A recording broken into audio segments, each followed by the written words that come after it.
Okay, guys. Hi. Here to read chapter 3 of the second Mrs. Gioconda.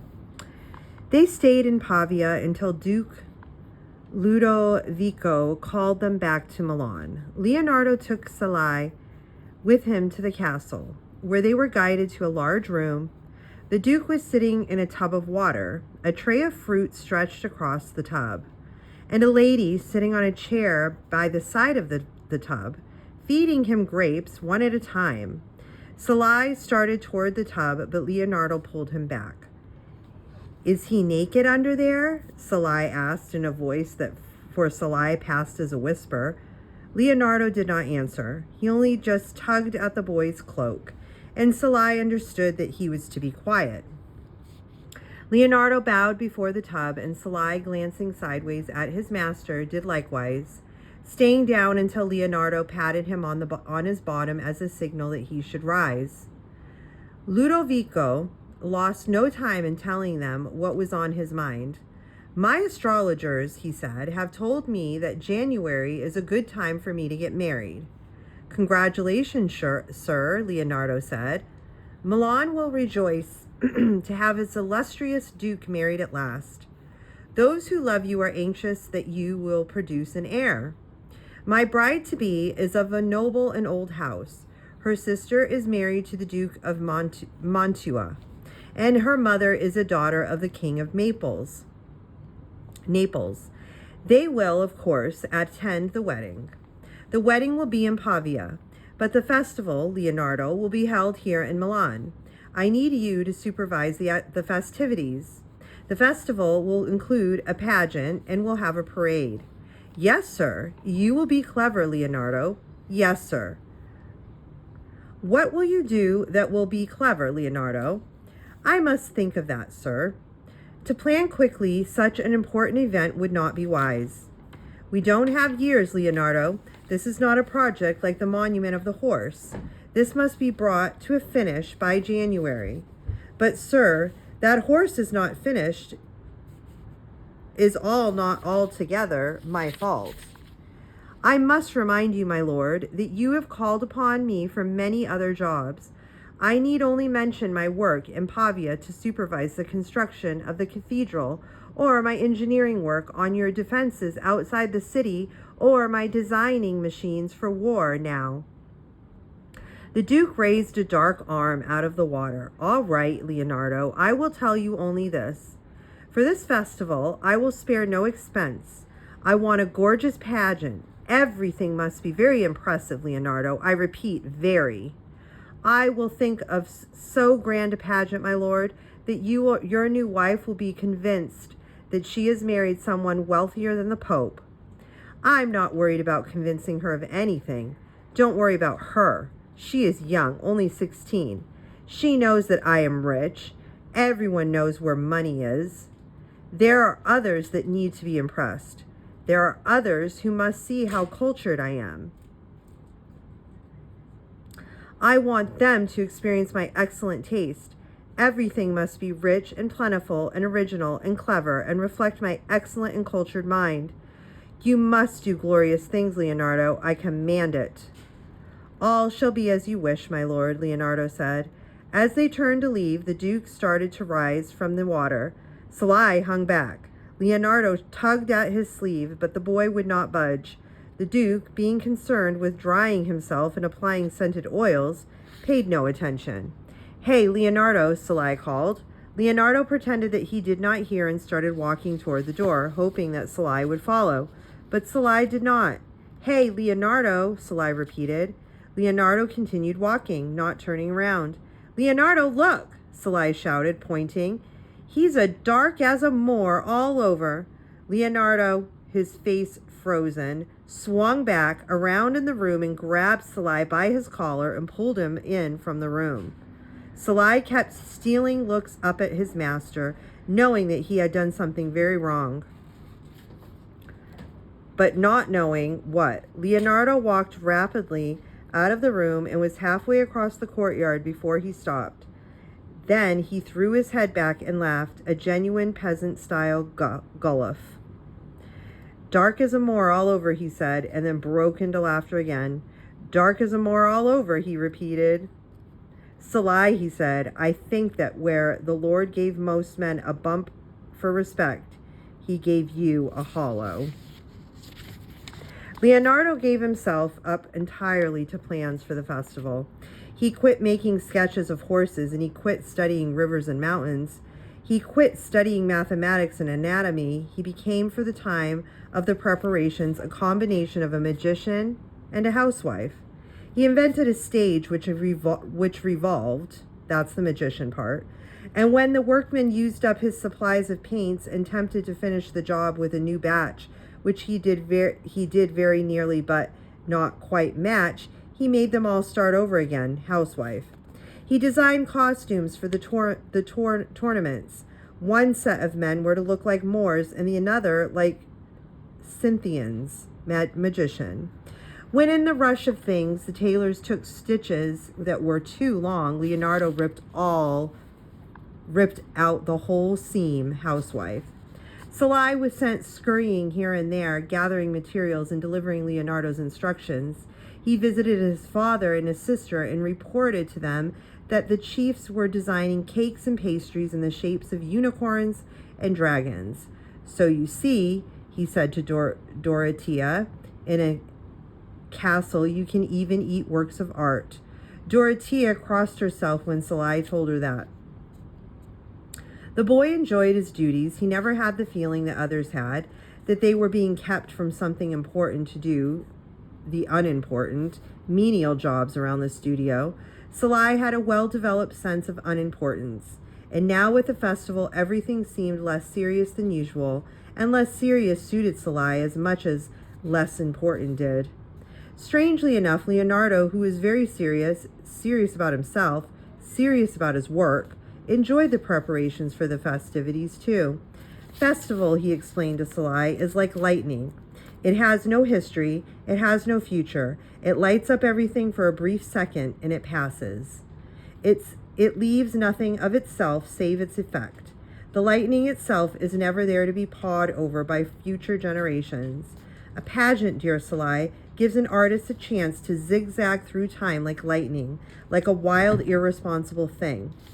Salai listened to Leonardo, grateful to have him light-hearted. Leonardo, who was usually so concerned with the future that he couldn't relax in the now, Salai realized that a genius person like Leonardo should be concerned with the future, and he was glad that he was not a genius. Merely being quick and smart was perfectly all right with him. His life had always been a conglomeration of nows. He had never postponed a small happiness for the sake of a future larger one. Salai's whole life had been a festival, a wild streak, an irresponsible zigzag in Renaissance time. I hope, Salai said, that the Duke's wife has more than one head and more than one set of eyes in each of those heads. Otherwise, she will not be able to see everything that you have planned for her. Those elaborations are not for her, Salai, Leonardo answered. Remember, the Duke said that he is not worried about convincing her of anything. All this effort is for Isabella and for Cecilia. Salai, who loved good gossip second to Annie's cookies, asked Leonardo to explain. And Leonardo, who also loved good gossip but pretended he did not, did. As they worked, he told Salai the story of how, after a 10-year engagement, the Duke of Milan came at last to set his wedding date. 10 years ago, Il Moro had wanted to marry Beatrice's sister, Isabella d'Este.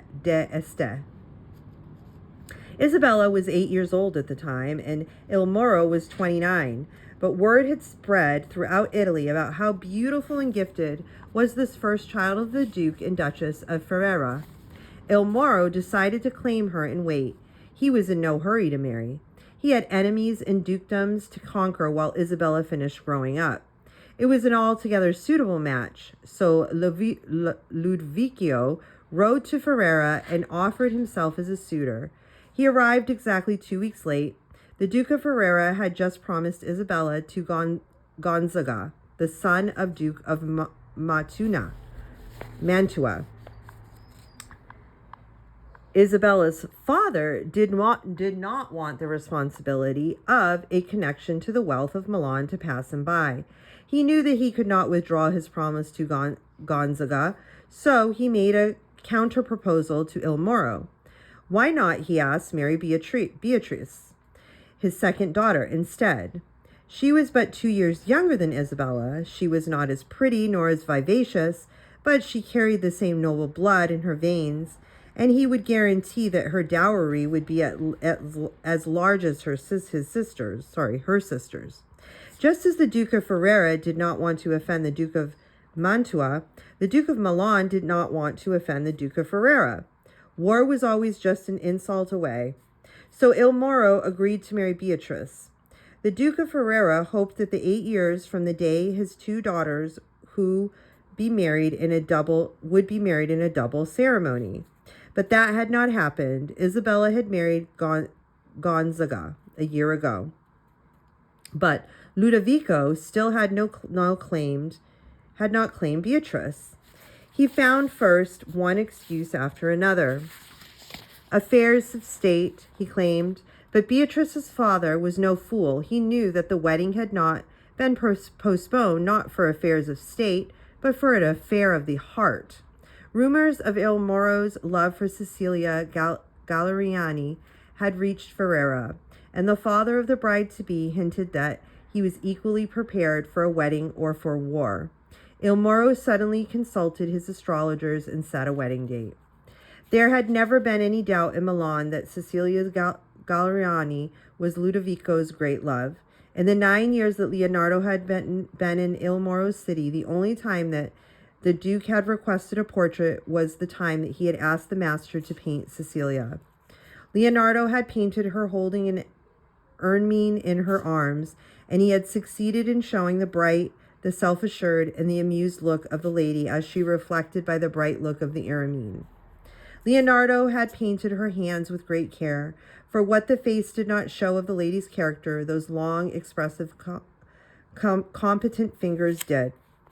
These exertations for the wedding festival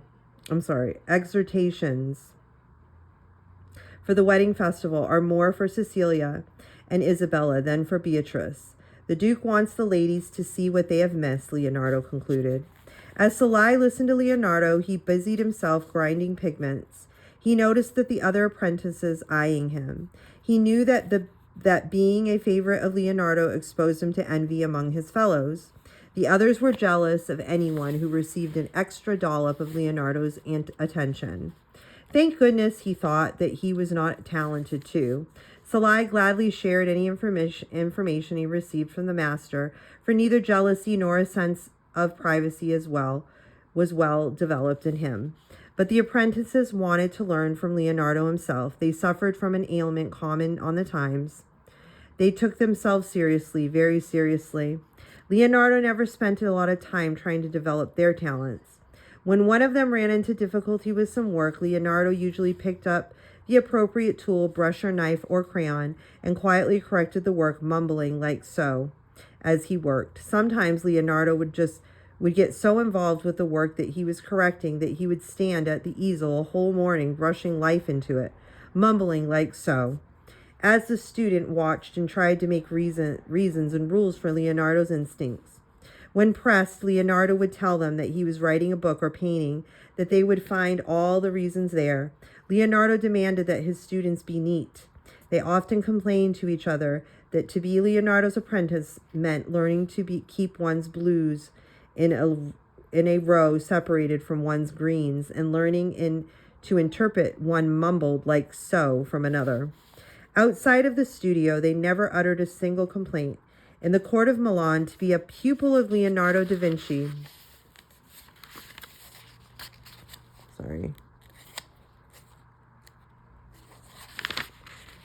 was to be touched with grace, like being a cardinal to the Pope in Rome.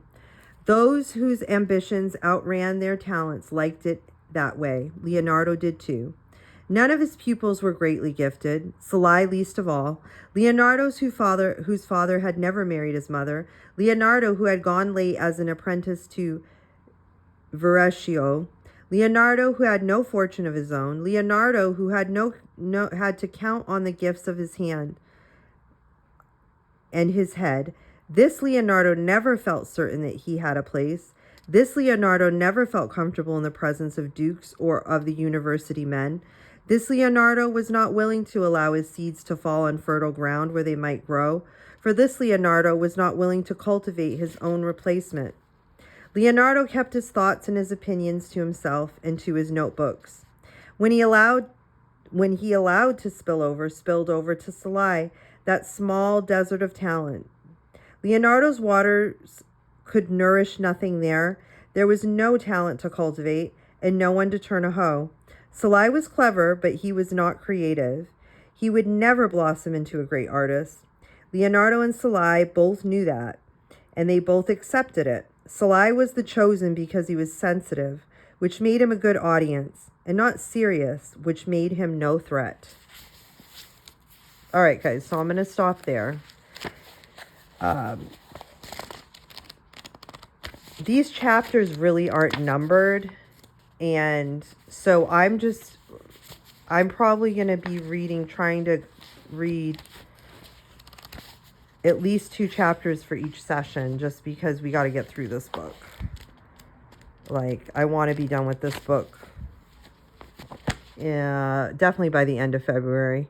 Okay, so that's it, guys. Do your narrations and watch the last 2 episodes of the series about Leonardo da Vinci for homework, and I will have more chocolate for you guys if you do. Blessings.